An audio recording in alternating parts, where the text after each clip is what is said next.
Hello everyone, welcome to my channel commerce with Swati. आज की class में हम लोग जानने वाले हैं एक अच्छे वित्तीय विवरण में कौन कौन से तत्व होते हैं या एक अच्छे वित्तीय विवरण में क्या क्या विशेषताएं होती हैं। तो चलिए बिना देर के हुए आज का यह क्लास शुरू करते हैं और जानते हैं एक अच्छे वित्तीय विवरण के तत्व या विशेषता के बारे में डिटेल में। एक अच्छे वित्तीय विवरण में निम्न तत्व या विशेषताएं होती हैं, जिसमें पहला है ऐतिहासिक प्रलेख। वित्तीय विवरण ऐतिहासिक प्रलेख होते हैं।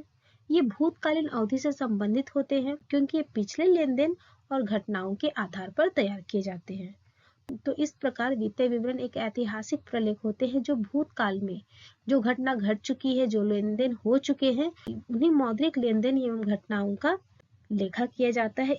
इसलिए वित्तीय विवरण एक ऐतिहासिक प्रलेख माने जाते हैं। दूसरा है मात्रात्मक विवरण। वित्तीय विवरण संख्याओं पर आधारित मात्रात्मक विवरण होते हैं क्योंकि वित्तीय विवरण के अंतर्गत जो भी सूचनाएं दी जाती हैं वो संख्या पर आधारित होती हैं। नेक्स्ट है मौद्रिक जानकारी। वित्तीय विवरण में संगठन के मौद्रिक मदों का लेखा रहता है। इस प्रकार ये वित्तीय विवरण किसी संगठन की मौद्रिक जानकारी उपलब्ध कराती है। चौथा है बोधगम्यता। वित्तीय विवरणों में प्रदान की गई सूचनाएं सरल एवं स्पष्ट होनी चाहिए, जिसे कोई भी साधारण व्यक्ति लेखांकन सिद्धांतों की जानकारी के बिना भी समझ पाए। इसमें प्रयोग किए जाने वाले शब्द सरल एवं गैर तकनीक होनी चाहिए।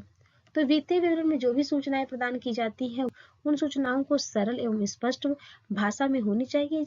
उसे कोई भी साधारण व्यक्ति जिसे लेखांकन की जानकारी भी ना हो, लेखांकन सूचनाओं के बारे में जानकारी ना हो, लेखांकन सिद्धांतों के बारे में जानकारी ना हो, फिर भी वह वित्तीय विवरण को आसानी से समझ पाए। और वित्तीय विवरण बनाने समय प्रयोग किए जाने वाले शब्द सरल एवं गैर तकनीक होनी चाहिए। कोई तकनीकी भाषा का प्रयोग नहीं होनी चाहिए। यदि तकनीकी भाषा का प्रयोग होगा या किसी तकनीकी शब्द का प्रयोग होगा तो उसे एक साधारण व्यक्ति नहीं समझ पाएगा और वित्तीय विवरण के बनाने का उद्देश्य ही समाप्त हो जाएगा। पांचवा है विश्वसनीयता। वित्तीय विवरण में प्रदान की जाने वाली सभी सूचनाएं सत्य एवं विश्वसनीय होनी चाहिए। वित्तीय विवरणों में उन्हीं सूचनाओं को लिखा जाना चाहिए जिन्हें सत्यापित किया जा सके, और यह तभी संभव है जब सही आंकड़े का लेखा किया जाए। तो वित्तीय विवरण में विश्वसनीयता का गुण भी होना चाहिए और केवल उन्हीं तथ्यों का लेखा होना चाहिए जिसे सत्यापित किया जा सके, जिसका प्रमाण सिद्ध किया जा सके। छठा है तुलनात्मकता। वित्तीय विवरण ऐसा होना चाहिए कि उसकी तुलना पिछले वर्ष या गत वर्ष से की जा सके और चालू वर्ष की प्रगति की तुलना पिछले वर्षों से भी किया जा सके। तो इस प्रकार वित्तीय विवरणों में तुलनात्मकता का गुण भी होना चाहिए। सातवां है लाभदायकता एवं वित्तीय स्थिति की जानकारी।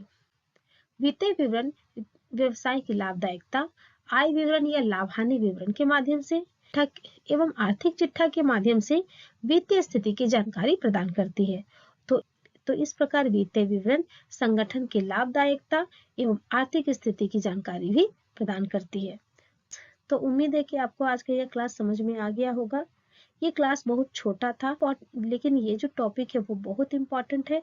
आप इसे जरूर देख ले, एग्जाम से पहले पढ़ ले ताकि आप इसका फायदा एग्जाम में उठा पाए। तो उम्मीद है कि आपको आज का यह क्लास समझ में आ गया होगा।